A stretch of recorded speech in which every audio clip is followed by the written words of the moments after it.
Welcome to California Highways Route by Route. This podcast explores everything about the numbered highways in California, from Route 1 along the coast to US 395 along the Sierras, from Route 8 in the south to Route 139 in the north. Brought to you by the California Highways webpage and Gribble Nation. I'm Daniel Fagan. I do the California Highways webpage at www.cahighways.org. I'm Tom Fear. I'm one of 4 admins on gribblnation.org. If you've ever read anything involving the Southwest region of the United States, more than likely that is me, the person who's writing it. This is episode 2.03, Route 1, Ventura and Santa Barbara County. In the first 2 episodes of the season, we started our exploration of California highways route by route with Route 1. We discussed the first federal road between Cumberland, Maryland and the Ohio River, which is now US Route 40. The exploration of what is now Route 1 in other states, the first state highway, the Lake Tahoe Wagon Road, which became US Route 50, the first legislative route, or LRN1, which is now US Route 101 from San Francisco to Crescent City, or mostly the Redwood Highway, Sign Route 1, now Route 1 between Norfolk Ovida to US Route 101 near Fortuna. And we should point out some folks pronounce it Gaviota. Yeah, I have never heard anybody actually say it out loud. So if anyone is noticing the mispronunciation, that is literally why, because I've been searching for a pronunciation on that forever and I cannot find it. We saw that the 1964 state highway renumbering lengthened Route 1 with the addition of former Sign Route 3, former US Route 101A from San Juan Capistrano to Ventura. We then discussed the history of Route 1 in Orange County and Los Angeles County, the history of the various cities, the plans for the freeway routings, and the names used for the highways, plans and projects along all those portions. Now, while I was working on entering the notes from those episodes into my highway pages, I found a few errors from our last episode. So I'd like to correct those. In the South Bay, we stated that all cities have adopted the PCH name. That's not true. Manhattan Beach has stubbornly stuck with Sepulveda. Hermosa Beach went to PCH in 1947. El Segundo in 2018. Manhattan Beach thought about it in 2013, decided no. They thought about it again in 2018 and decided no again. Legislative Route 60 moved to Elena and Camino Real about 1928. Elena ran from Avenue I to Diamond Street and Camino Real from Diamond to Gould. These both became Pacific Coast Highway. This is in Torrance, between 1956 and 1959. Legislative Route 60 moved to Elena and Camino Real around 1928.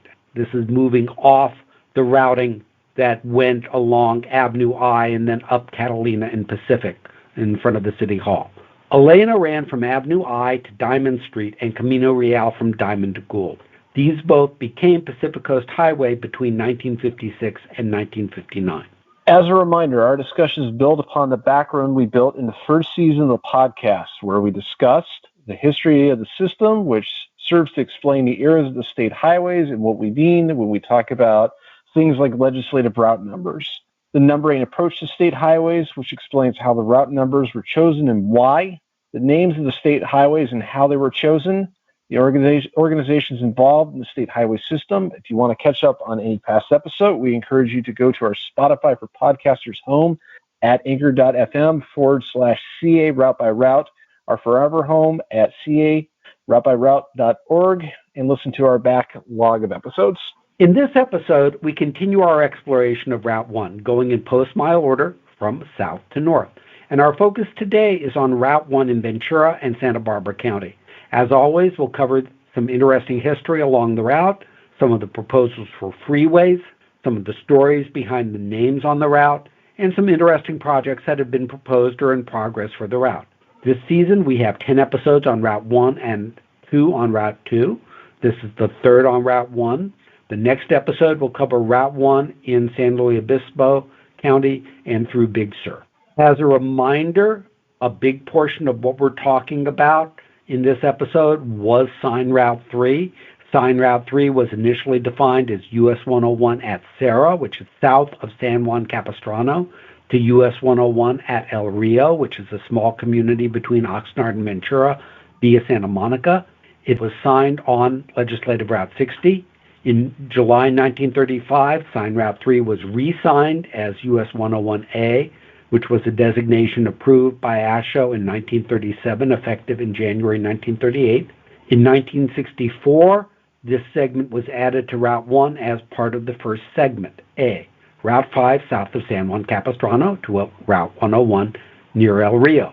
And this episode focuses on the portion of Sign Route 3, today's Route 1, in Ventura County, and a bit more. As a reminder about Legislative Route 60, future Route 1 in Ventura County was first defined in the 1919 Third Bond Act as running from San Juan Capistrano to Oxnard.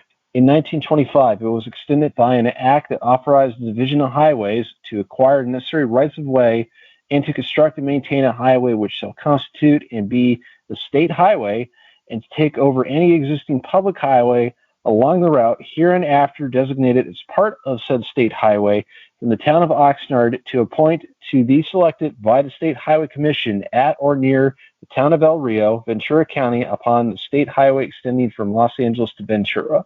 Designated a primary state highway. Funnier every time we read it, you know? So, yeah, it's a mouthful, that is for sure. It's really weirdly written, too, like how they used to do those codified definitions before like they actually codified them. Yeah.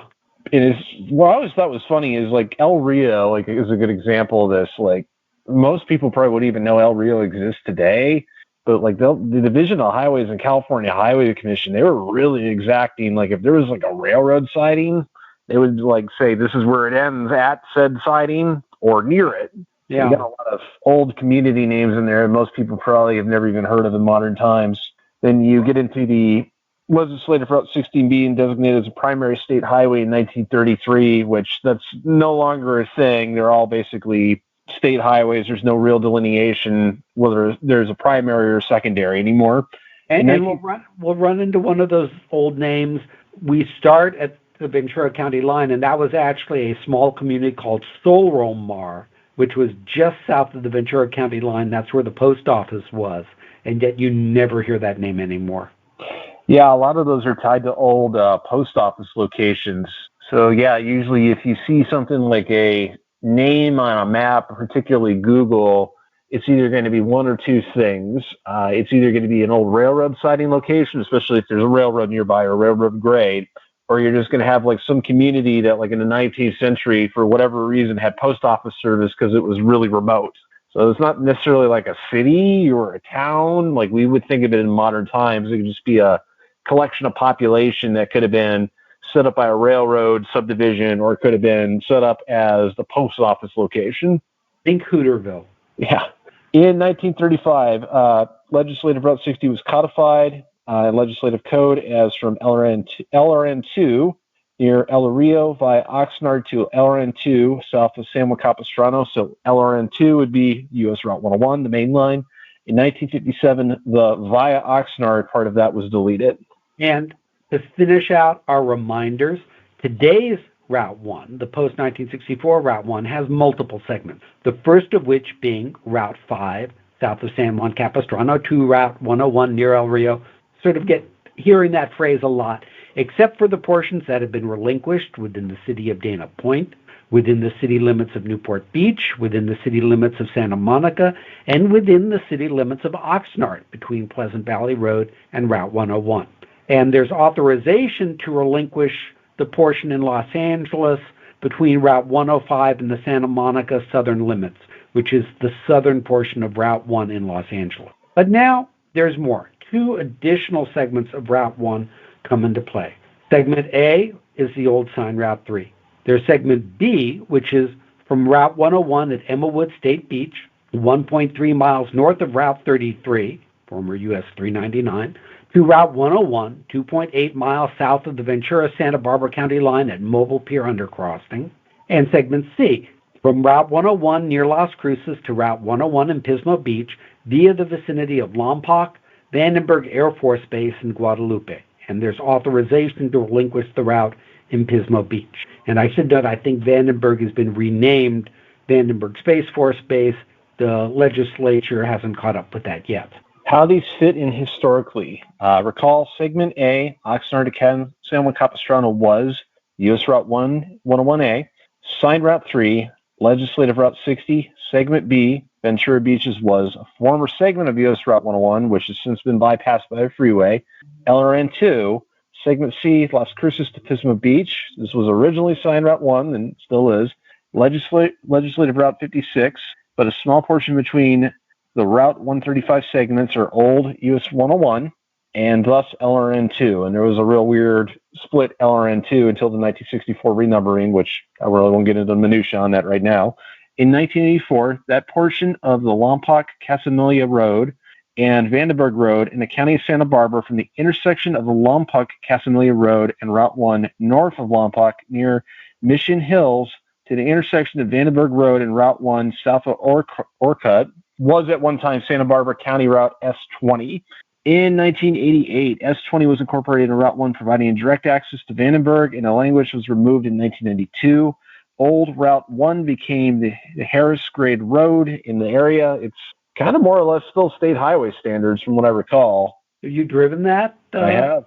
I mean, I've driven out to Vandenberg, but I've always been on the new route. I haven't taken Harris Grade Road. Yeah, I've taken it a couple times. The last time I probably was on it was like in 2012. And I don't even think I realized at the time that that actually was a former segment of Route 1. As we've noted before, certainly the southern segment of Route 1 from Ventura South was part of the Roosevelt Highway, named after Teddy Roosevelt, who died in 1919. This was the first direct link between Ventura, Santa Monica, and Point South. It was renamed Pacific Coast Highway in 1941. Note that the Roosevelt Highway name only applied to sign Route 3, which became US 101A. There have been some mentions of it up the coast, but its use was less consistent. And we'll see that certainly the portion we're going to be talking about in Santa Barbara and SLO, I think was Cabrillo Highway. Yes. Something interesting I noticed today when I was doing a post on Gribble Nation on Facebook, even in the 1960s, the photo I posted today was the Division of Highways replacing the US 101A sign near Point Magoo with a sign Route 1 sign. This is during the whole renumbering. That classic picture, I use it is my user pick whenever I post Road Geek stuff. Yep. In the article that was attached to that, though, they still refer to that as Roosevelt Highway. It is not mentioned as PCH. I thought that was really weird. I was thinking about that today before we started recording. I always remember that at the camp I went to, which I'll mention in a minute, that was at Yerba Buena Road, we had this lovely map at the front of Gilbert Hall that probably dated from the 40s or 50s when the camp was built, and it showed it as Roosevelt Highway. Now, the one thing I've never been able to figure out, and I'd love to figure out, the address of the camp at that time, it's now 11495 East Pacific Coast Highway, Malibu, was 40401 Pacific Coast Highway, Route 2, Malibu. And the 40401 makes sense if you're numbering up through LA County because you're in about the 38,000s at the LA County line. But the Route 2 has always confused me. I know there was another camp later up Yerba Buena, the Lazy J Ranch, that also had Route 2 in its address. And all I can think is that was a rural postal route. So, interesting. Yeah. It really makes me wonder, though, like how long that Roosevelt Highway name kind of stuck around in popular lexicon, because it didn't sound like it just died out immediately in the 1940s. And it's kind of interesting to me, given more or less over time, like people that don't follow highways, like have kind of associated the entirety of Route 1 with Pacific Coast Highway, even though that's definitely not the case. Some historical routings. The alignment of Ventura County runs through NES, Point Magoo, Point Waimea, and Oxnard, the second segment just outside the Ventura city limits. The alignment in Santa Barbara County runs through Las Cruces, Lompoc, Vandenberg, Space Force Base, Orcutt, and Guadalupe. We're going to explore all of those communities, or a few of them. Let's start at the Ventura County line. And if you remember the last episode, we talked about the Battle of Malibu with the Ringes. The Ringes' main rancho ended at the Ventura County line. That was the edge of Rancho Topanga, Malibu, and thus the Ringe Ranch. But Ringe owned a lot more land through their Marblehead property unit, and they owned land adjacent to the rancho, including the land continuing a little bit west up the coast to a little bit west of Little Sycamore Creek. And that includes the land, actually, that the camp I talk about is on right now, on the I guess it would be west side of Yerba Buena Road, up a little bit to Sycamore Creek. And you may know this land is either the home of Neptune's Net Restaurant. I know some from camp days who would question whether restaurant is the right term for that. The home of Wilshire Boulevard Temple Camps, Camp Hess Kramer, and Gindling Hilltop Camp, which unfortunately were about 90% destroyed in the Woolsey fire and should be rebuilt in 2 to 3 years. I get the mailings from the temple. And I know that area well. I grew up at those camps from 69 through 79, and there was this map in front of Gilded Hall that I used to just love looking at. So I know those hills well. Now, Yerba Buena Road is particularly interesting. It is the first road that goes into the canyons in Ventura County, and there's no road that goes up into the canyons between Mulholland Highway and Yerba Buena Road. And remember, Mulholland Highway would have been on the Ringe Ranch, okay? It doesn't go into the Rancho at all. It connects with Mulholland Highway and thus from there to Decker. And Mulholland did not extend to the coast back in the 20s. Yerba Buena Road was there. And so Yerba Buena Road was likely the primary road to the Camarillo Plain until the Rancho was opened. And it's not the greatest road. There are maps available through the Adamson House that say, thinking of taking Yerba Buena Road? Take Decker. It's a better road, which is, if you've driven Decker, is when the final connection of the coast road was made, and thus they did the ribbon cutting through Malibu, there are famous pictures showing the caravan that would go down the coast highway starting at Little Sycamore Canyon, which is Yerba Buena Road. Moving on to Point Magoo. Northwest of Little Sycamore Canyon is Magoo Rock. Originally, the highway went around the promontory on a 275 radius curve. Built in 1923 through 1924, workers scaled a cliff with rope and drilled a series of 30-foot holes into the rock. Into the holes went 18 tons of hand grenade powder left over from World War I and 25 tons of black blasting powder, and down came over about 110,000 cubic yards of rock, much of it used to fill in the adjacent road embankments. By October 1924, nail roads snaked around the point where waves once lashed upon the stony face. I'm reading a quote there. The curve was prone to people driving off the edge. It was often called Dead Man's Rock. In October 1937, an army of day laborers began carving a 200-foot deep road cut through Point Magoo. Workers used 107 tons of explosives, a diesel shovel, a bulldozer, 10 dump trucks, and 5 jackhammers to carve out a new 60-foot wide highway or roadway. By 1940, or February 1940, their work was complete. The new highway, once been around Point Magoo, now basically went straight through it. So this is kind of what you see today. The original road around the rocks survived as a scenic bypass until it eroded away. Some of the concrete slabs remain in place, and I actually have some pictures of them. They're actually kind of neat to see. Yeah, I think you have them on one of your blogs. One of the blogs, yep. Yeah, for Malibu, Route 1 in Malibu, that particular blog. It's a pretty amazing rock to think about all the cars that went over the edge, and you can still see the road.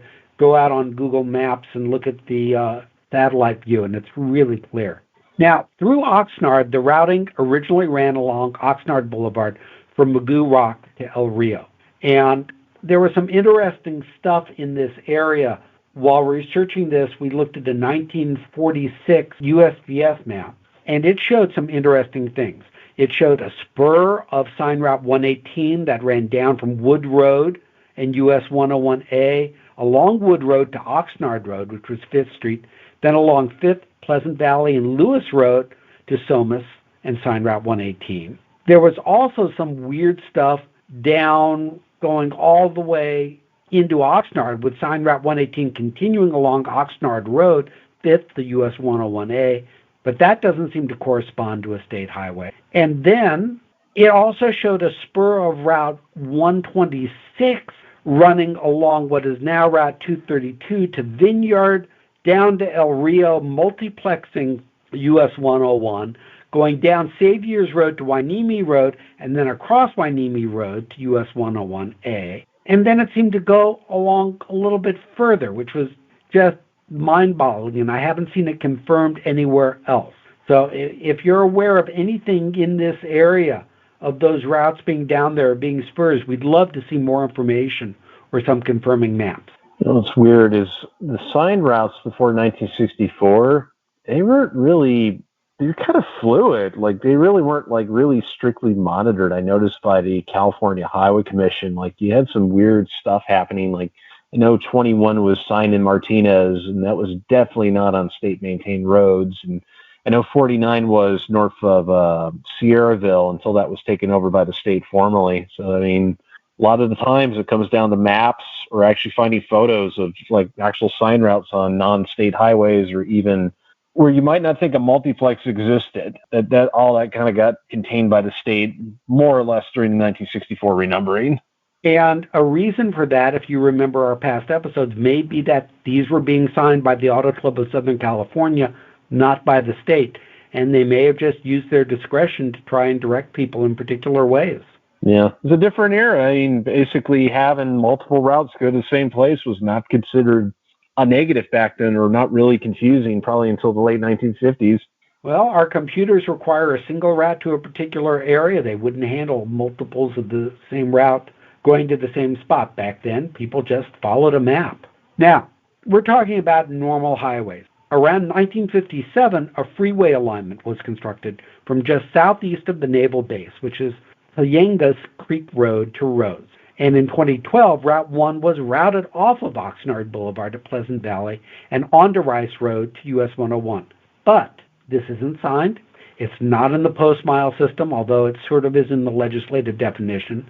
Oxnard Boulevard in Oxnard was funded for relinquishment in 2013, also portions of 5th and Vineyard, but these may still have signs. So to many people, the old Oxnard Boulevard, especially since the freeway runs you right into that, is still Route 1. I think it may even still be signed Business Route 1. It may even be signed Historic US 101A for all I remember. But people will get lost in some ways if they try to follow Rice Road. Now that may change, and we'll talk about that when we get to the project section. Now, many folks will remember the southbound exit from US 101 at Wagon Wheel Road with a big neon sign of the Wagon Wheel Motel and the Roadside Motel. That's now the Oxford Flat Hondos, and it's not as entertaining. I can confirm Oxnard Boulevard doesn't have any signs anymore, though. Oh, it doesn't? When I drove it in 2014, there wasn't any, and when I went down to Channel Islands National Park with my wife, I think it was in 2020, I double-checked, and I never found anything. Yeah. But strangely, at the time, and I haven't confirmed this since 2020, it was showing up in the post-mile tool. Yeah, it wasn't the last time I looked. Yeah, they did, I think, an update about a year ago, because I found some weird stuff in there, like vestige of Route 225, which that's been long gone. Now that's, I know for sure that's out of there, and there was a couple other things I noticed, but I didn't think to check Oxnard Boulevard.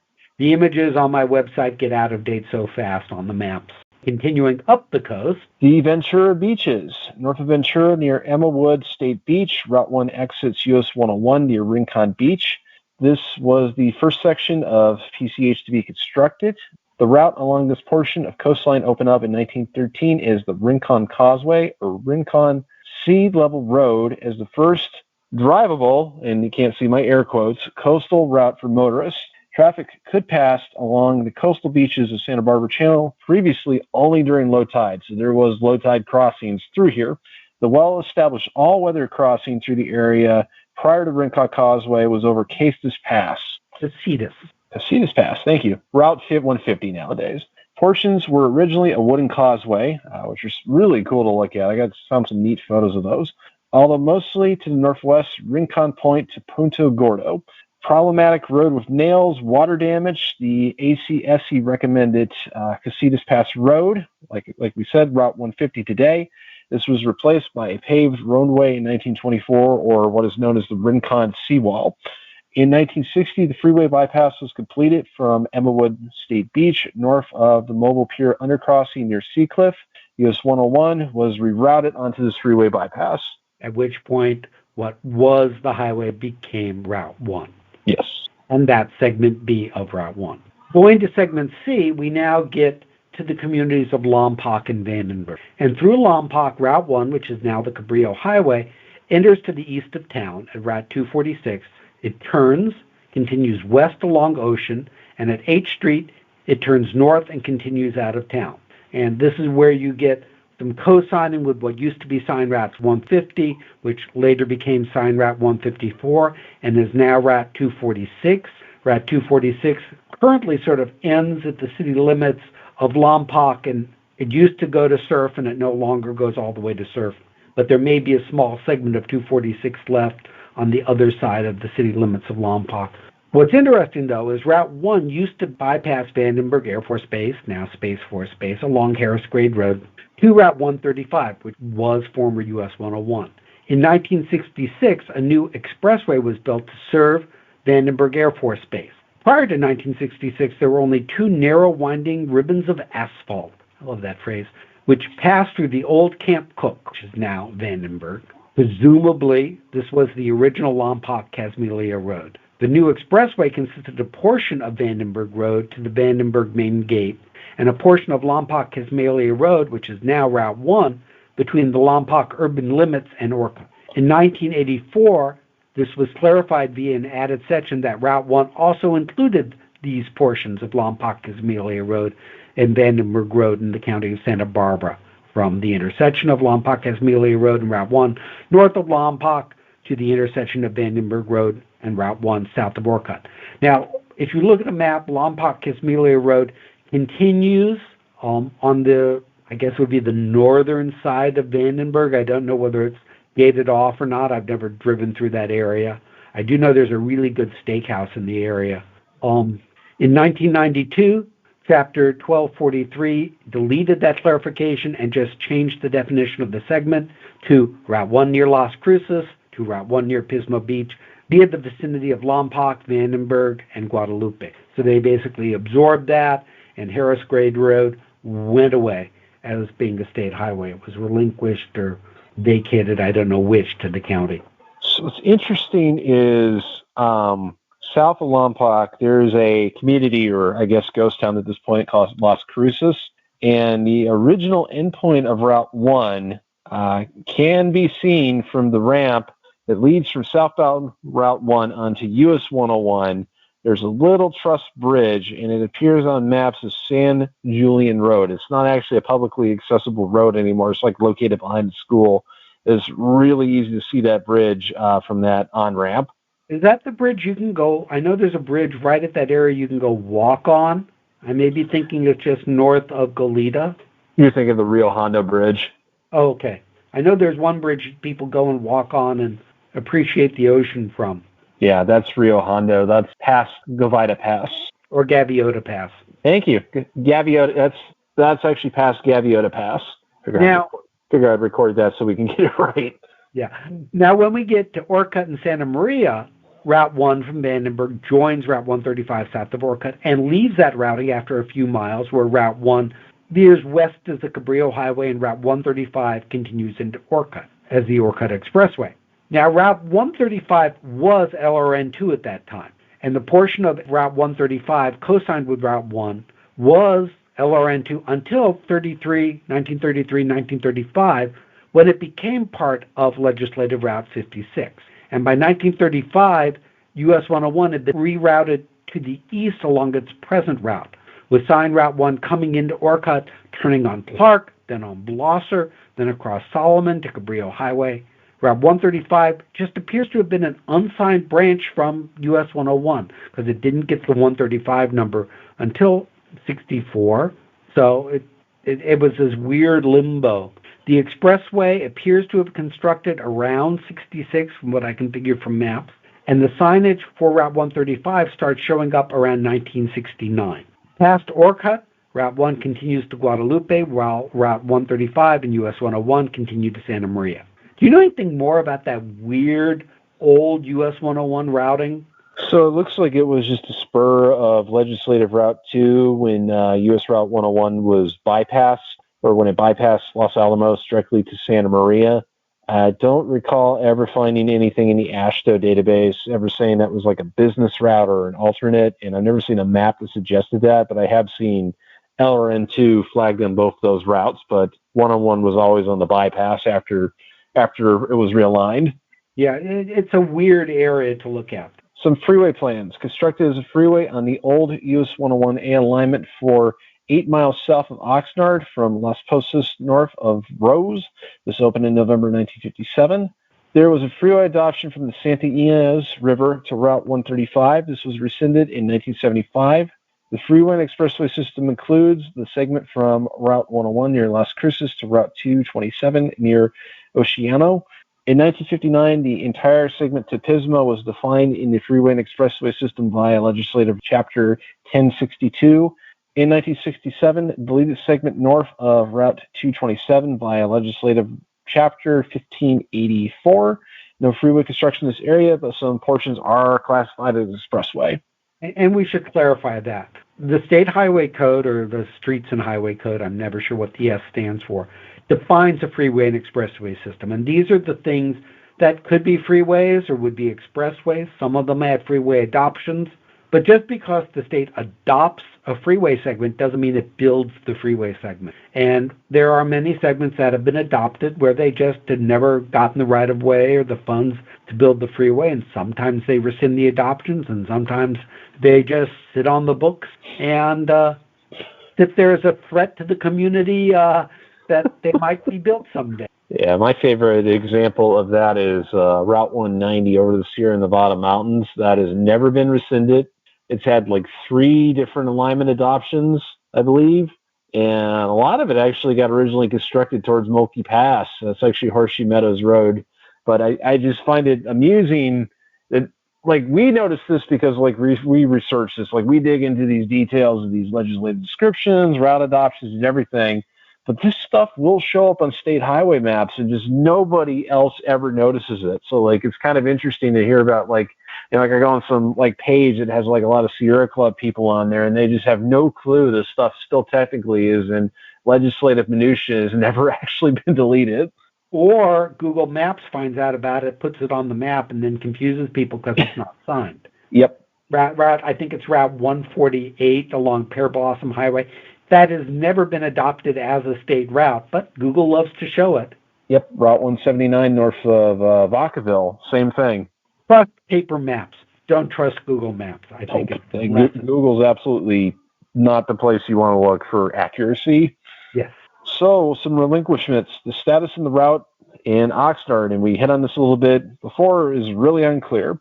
The old routing along Oxnard Boulevard was relinquished in 2008, and Route 1 on paper was routed along Rice Avenue to U.S. Route 101.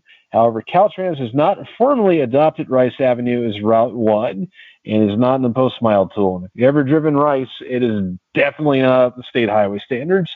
Supposedly, that adoption will not occur until the railroad bridge at 5th and Rice, this is Route 34 and Route 1, the intersection, is completed. Further, the overpass at Oxnard Boulevard is still part of Route 1 at post mile 21.022 to 21.075. And the definition of the route from 2015 allows the relinquishment of the segment on Route 1 that is located in the city limits of the city and is between Pleasant Valley Road and Route 101, but is unclear if that refers to Oxnard Boulevard or Rice Avenue, both which are between Pleasant Valley Road and Route 101. So there's a lot of weird things going on there.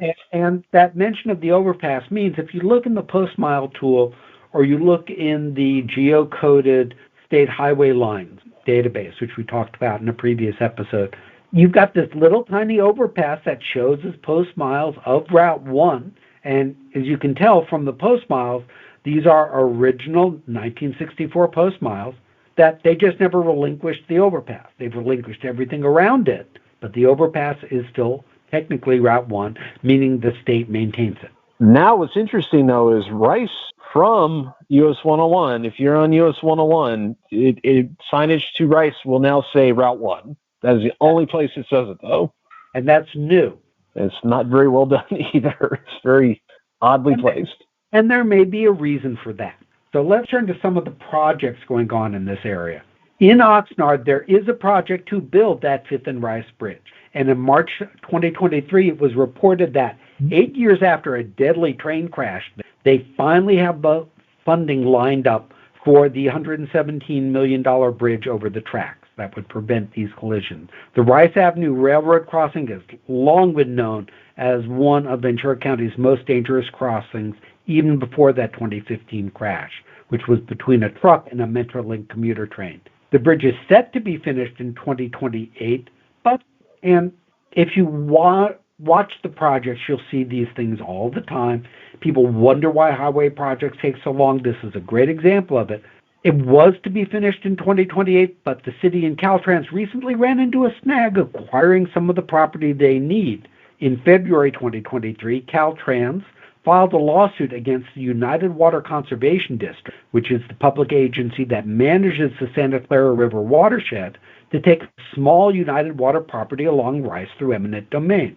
The city of Oxnard is overseeing the bridge project, but Caltrans is in charge of acquiring the property because the property lies at the intersection of two state highways. Rice is Route 1, 5th Street, which runs parallel to the tracks, is Route 34.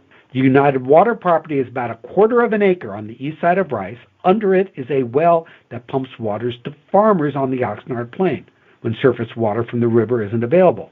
That well could coexist with the new bridge, according to the assistant manager of United Water, but servicing the well before and after bridge construction would be tricky, and the agency wasn't able to reach an agreement with Caltrans to buy the property. The city is wrapping up the design phase now. The state will probably release construction funds in about a year, so the city plans to put the project out to bid then with a 4-year construction schedule. This involves moving Rice Avenue a little to the east, widening it, building a 416-foot 6-lane bridge so the road passes over both 5th Street and the railroad tracks. In May 2023, the city of Oxnard requested a 12-month time extension to allocate funding for the construction phase of this because they encountered delays during the right-of-way processing due to that oil well ownership liability on the impact of property, which has delayed final appraisals, offers, and condemnation. Supposedly, when this bridge construction is complete, the state will take control of Rice and sign Route 1 along Rice. And this is a prime example of things people don't see. Things like utility relocation taking forever because the utilities are just slow to move their stuff, and you can't build a highway until you move the utilities beneath the highway. They try and acquire a property, and the property owner fights them in the court to try and get more money. And that delays the property for years and years, okay? These are things people don't see. They just complain that, gee, this is taking forever. The cities or the state's just wasting our money, and they don't understand what's going on. And the state really doesn't communicate it well unless you read minutes. In terms of naming, and that's really the only major project in the area, in terms of naming, the State Highway Code officially names the segment between Las Cruces and Pismo Beach Cabrillo Highway. Now, Cabrillo is a controversial character. Juan Rodriguez Cabrillo, he was the leader of one of the first European expeditions to California. He led an exploration up what was now the west coast of the U.S. He was commissioned by the governor of Guatemala for that voyage under the flag of Spain, hoping, as many folks did, to find gold in wealthy cities, and so on. He reached a port, which was San Diego, worked his way up, exploring the uncharted coastline of California, reaching San Pedro, Santa Monica, San Buenaventura, Santa Barbara, Point Conception, and then he turned back and didn't progress along Santa Maria. And then he later went further, all the way up to Monterey Bay and Point Pinos. He later died and was buried on Catalina Island from complications of a broken leg incurred during a fall. But there are accusations of genocide for Cabrillo, sex trafficking, slavery, enslaving indigenous peoples, and profiting from the genocide and exploitations of the indigenous. Supposedly, while serving under Cortez, he helped build the brigantines used in the siege that ended with the Spanish conquest of what is now Mexico City. Supposedly, because no tar was available, he caulked his ships with pitch made from fat cut out of the body of Indians who had been killed in the war. Not good things. This certainly goes against today's mores and has raised questions about whether to continue to honor him. Unfortunately, it was typical practice back then. I'm not going to excuse it. We can't change history. History is what it was. We can just sort of acknowledge that when we look back at things with today's eyes, they're not right. And as a result, there is debate about things that are named Cabrillo. There was a debate about renaming Cabrillo College. As of yet, there hasn't been a movement to rename the highway, but you never know. And I think it's important to acknowledge both sides of the story. Continuing on with naming, Route 1 between California Boulevard, exit approximately Route 1 post mile 29.877 and the Santa Lucia Canyon Road, Floridale Avenue exit in Lompoc. This is approximately post mile R26.647 is named the Correctional Officer Scott Williams Memorial Highway. It was named in memory of Federal Correctional Officer Scott Williams, who was violently murdered on April 3rd, 1997 by an inmate while working as a Federal Correctional Officer at the United States Penitentiary in Lompoc. Officer Williams was born in Ventura and graduated from Lompoc High School in 1986. Upon graduating from high school, Officer Williams enlisted and honorably served in the United States Marine Corps, receiving numerous awards for his outstanding service. In December of 1990, Officer Williams, as a reservist, was called to active duty to serve in Operation Desert Storm and received the Marine of the Year award. After serving his country overseas, Officer Williams returned to serve his country at home. Upon his return, Officer Williams began working at the Federal Bureau of Prisons in Lompoc as a Federal Correctional Officer in 1993 and was selected as a member of the Special Operations Response Team, named in September 2011. And this is an example of common names you'll see for people who want to be remembered, who were killed or died or lived in the area of where the naming occurred. Next time on California Highways Route by Route, we continue our exploration of Route 1 by looking at the route in San Luis Obispo County along Big Sur. There are two segments here, the remainder of the Cabrillo Highway, segment from Guadalupe to Pismo Beach, and the segment that starts in San Luis Obispo and runs up the coast to San Francisco. And when we talk about this, we'll be covering a lot about the slides that have occurred in Big Sur, and if we can get a friend of mine, we'll have someone who actually lives in Big Sur and gets to deal with those slides and is active in that community. It's one of the more, I'm not going to say isolated because there are super isolated areas, but it's one of the more access limited areas. When there's a slide, you're pretty much stuck. Yeah, and then we'll get to talk about some of my experiences getting out there in 2017 after Mud Creek. I'm actually looking forward to that. Those are some wild times. Yeah. For more information, visit the pages on Route 1, Route 246, Route 135, Legislative Route 60, US 101, and Legislative Route 56 over on cahighways.org. I'll link them in the show notes. Tom has some Gribble Nation blogs in this area. You want to mention them? California State Route 1 from Interstate 10 in Santa Monica to San Luis Obispo, specifically. Do you have any others that would fit well?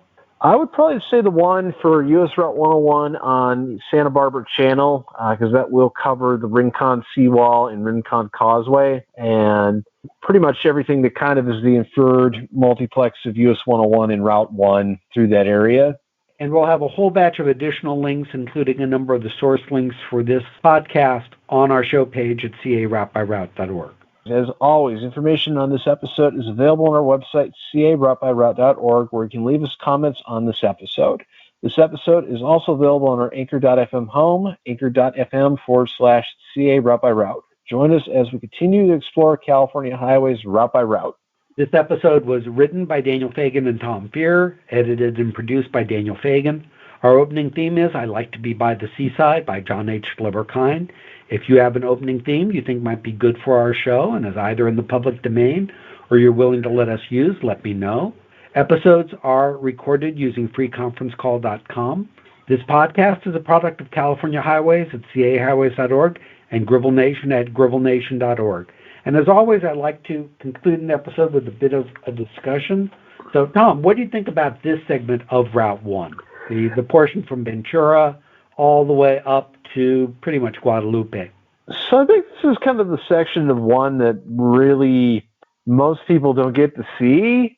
And, I mean, it's not the most scenic highway in the world, this section of 1, but it's not bad either. I mean, it's a decent alternate to Route 101 if you're kind of going through the area, and it has some neat stuff along it. The mission around Lompoc is one of my favorite historic state parks just because there's just a lot of really neat, well-preserved stuff around there. Gaviota State Park, or State Beach, I think it is, has a really, really nice couple trails that go and overlook the pass. Those have always been kind of nice to see. We've talked about some stuff that's kind of on the inferred multiplex of 101, like the Rio Hondo Bridge. That's just a really scenic old bridge. It was one of the first really major big arched concrete bridges that was built by the state. Of course, you got the Rincon seawall. I think the significance of that has been really kind of lost to time. Like, that's just a hugely significant historic structure that took a lot of effort and manpower just to construct and make viable. What was the difference in time that route gave to people going along the coast versus the Casitas Pass Road? Well, considering a lot of people were willing to go through there at low tide, it's just massive. And it's even modern Route 150 north of Ventura. It's a slog. Probably even more so in the past, because I know that's been realigned a couple times because of the reservoirs in the area. It just probably was a huge time saver just even to get that causeway, that wooden causeway built through that area, much less the seawall. Now, of course, you got a freeway going through there too. I tend to appreciate the Ventura County portion of the route. I love the coast by Point Mugu. You know, I mentioned the camp I grew up at.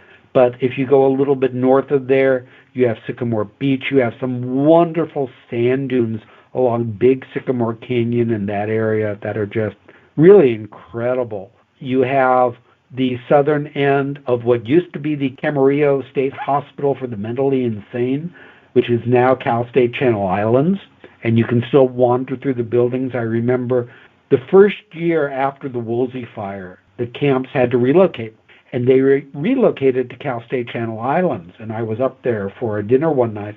And you can just feel the ghosts in the old buildings, the old mental wards that are still there and blocked off. It's remarkable, that area.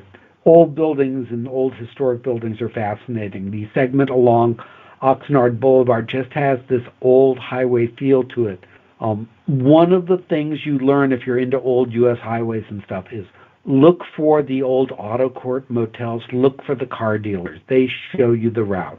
And that is certainly true along Oxnard Boulevard. That is clearly old U.S. highway in the area. The Seawall Road is wonderful. And I haven't explored the portion north of Gaviota that much. I've driven it once. It's just wonderful rolling hills, and especially if you go through Lompoc. That area is one of the major flower growing areas of the state. And if you go there, especially like during the spring, you just have carpets of beautiful flowers greeting you as you drive along the road. It is just some really beautiful scenery.